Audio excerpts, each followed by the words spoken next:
Did I miss a trick not reviewing this from the couch? Couch, couch, couch, couch. K-Pop Demon Hunters.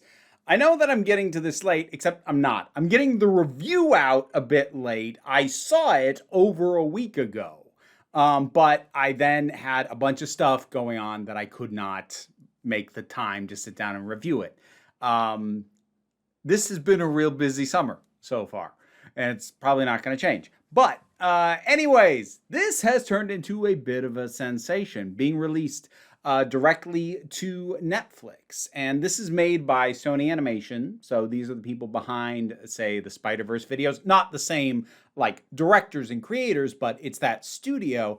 And they seem to be taking some of those lessons. This isn't necessarily animated in the same style, but it has clearly taken some cues in that this is 3D animation with very clear moments of 2D overlay. So using 2D animation techniques to create, say, exaggerated facial expressions that if you were to try and create those purely within a 3D model, it probably wouldn't look that good and would be really difficult to do and probably not worth it. So we end up with something that has the energy and the visual, at times, chaos, and I mean that in a good way, that you can get from 2D animation that is very difficult for 3D to really embody. And this gives us that blend nicely.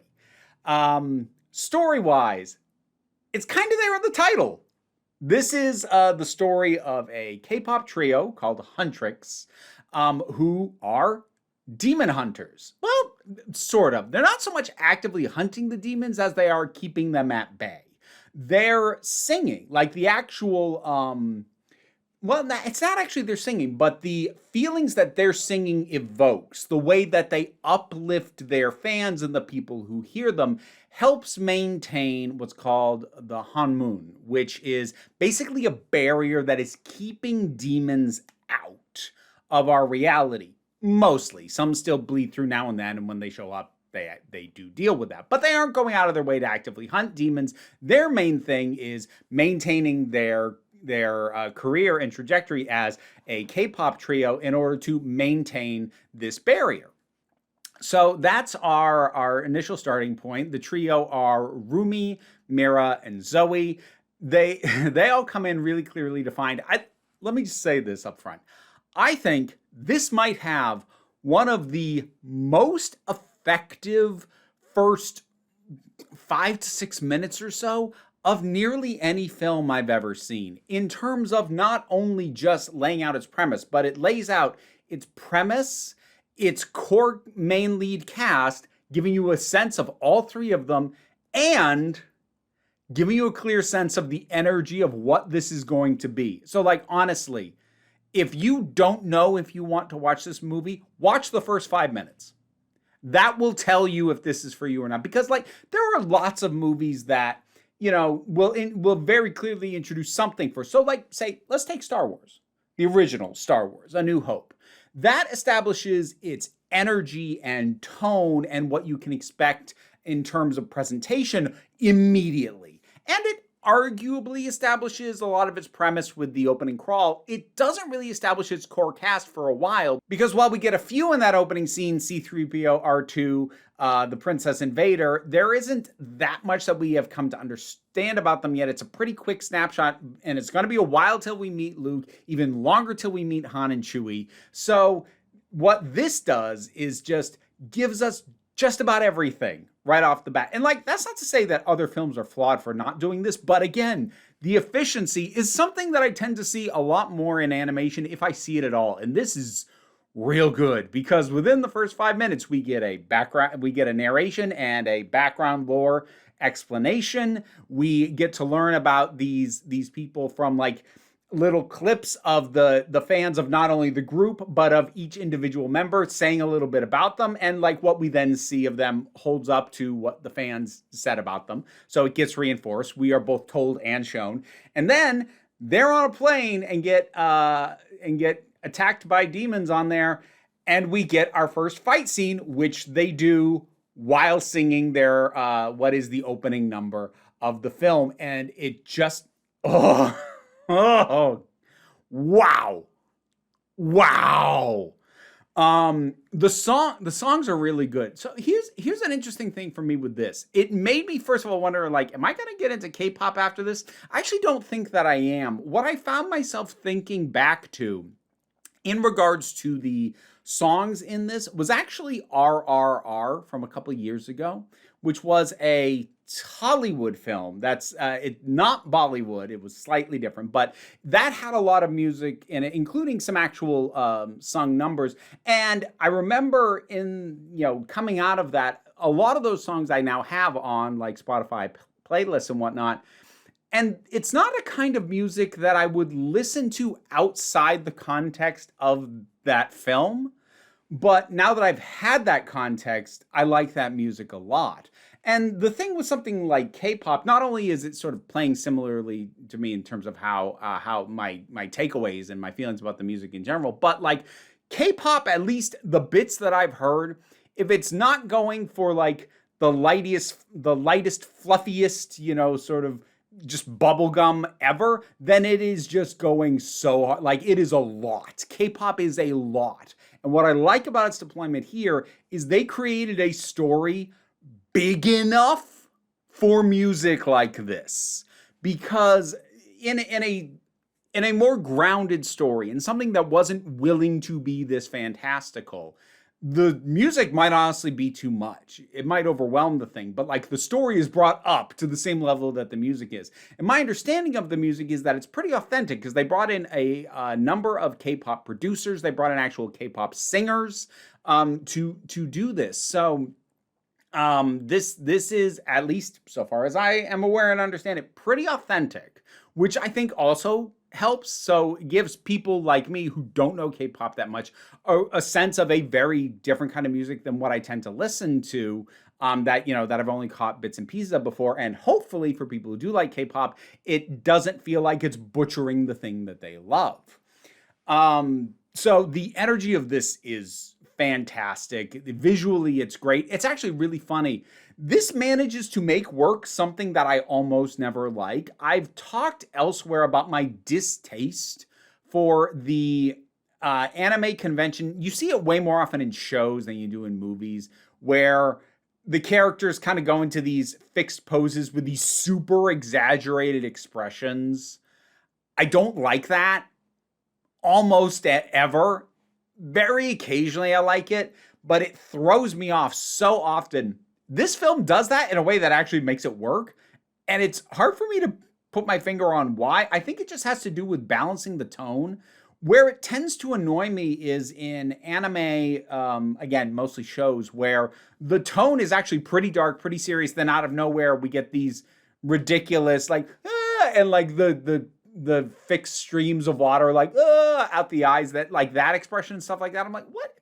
Okay, what are we doing? And like, I understand. I'm not saying it's bad. I'm saying it's not for me. I understand different culture, different context and culture that I don't have and I'm not part of, but that has never really worked for me. It tends to take me out of the moment and irritate me.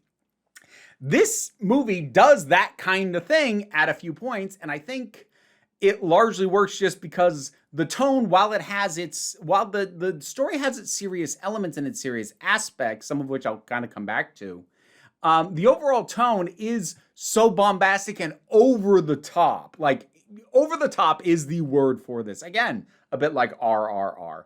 I gotta stop comparing those two, but like, for some reason my brain is linking them up. But it is so over the top that taking beats like that to do those kinds of exaggerated faces just worked way better for me. So I get, what else do I want to say before I get more into the story and like some of the few nitpicks that I have. I really like all three. This is more Rumi's story than anybody else. I think personality wise, I like Mira, but she's kind of a mean redhead. I'm a little bit of a sucker, at least in terms of media. The songs are all good. Like, I think my least favorite song is probably Soda Pop, but that is still a song that has been stuck in my head, and I ain't mad about that fact. So when your worst song, I'm still kind of like, yeah, That's kind of good. Then you're clearly doing something right. For the record, best song in the movie is What It Sounds Like. I know I've seen plenty of people's opinions where they put other things at the top. For me, it's not even close, because that's the song that makes me cry. So that's gonna win. It just is.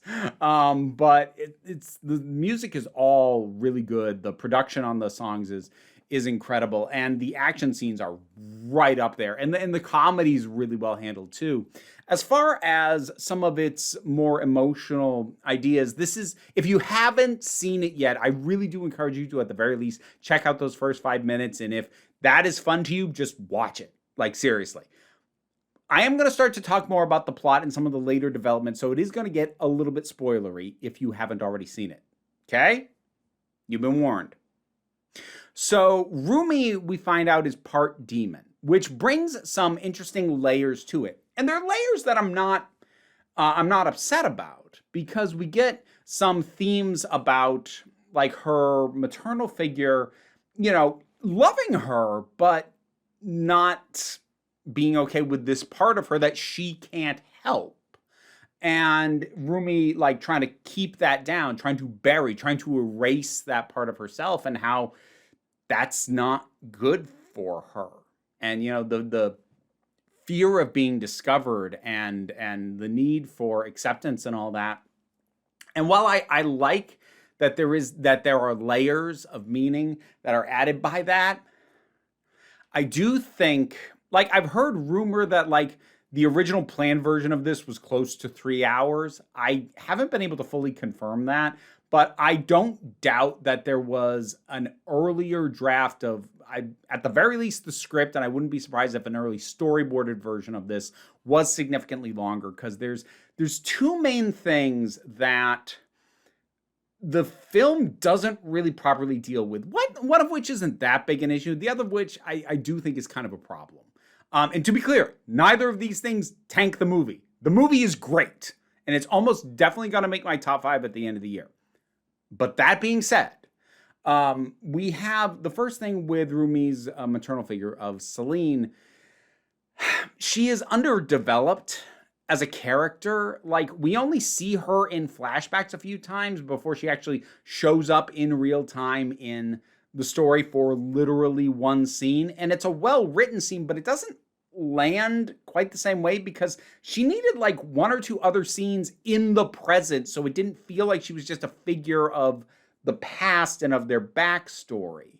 So, like, that was a little bit underdeveloped. And then there's the issue of, like, what the demons are and how they are controlled by Guima, who is, like, sort of the demon king. So there's Jinu, who is a demon and is kind of the head of the Saja Boys, which is a demon boy band working on stealing fans from Huntrix in order to weaken the Hanmoon, the barrier. And he has a backstory that, well, first of all, props to them for, actually going, no, he's a bad guy, and he kind of deserves to be where he is. Like, that's not me saying, like, he should suffer eternally, but we have this whole thing of, like, he made a deal with the Demon King, and, like, he got a better life, but then, eventually he ended up here. And the way he tells it is that,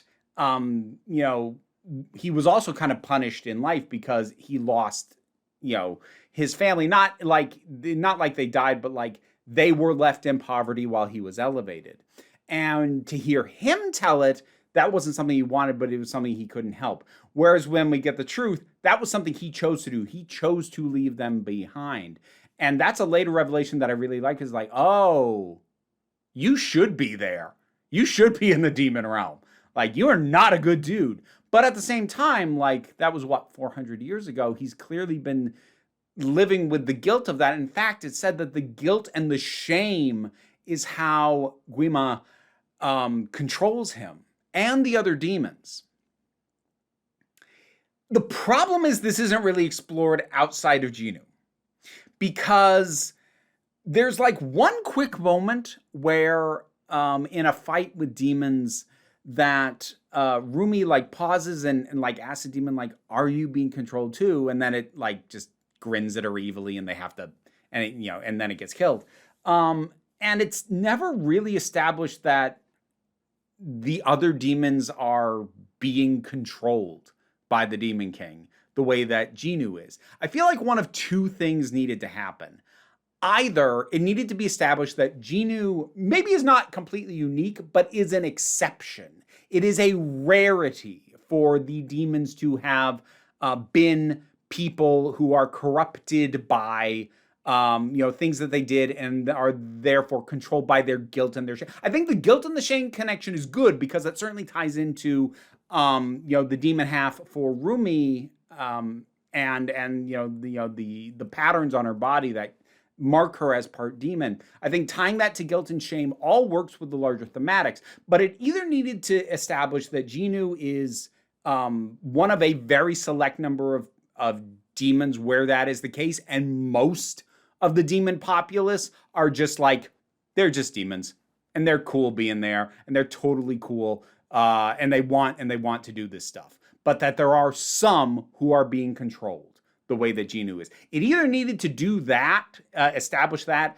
or it needed to actually kind of deal with the fact that these three girls, our heroes, keep killing, including Rumi, keep killing demons long after learning this. And don't hesitate.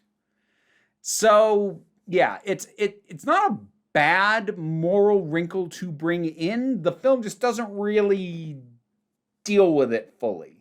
Again, that does make me wonder if that's one of those things that would have existed a longer thing. Honestly, by the time it was done, I found myself thinking, I kind of wish it was a show. I kind of wish it was like an 8 to 10 episode full season of a show.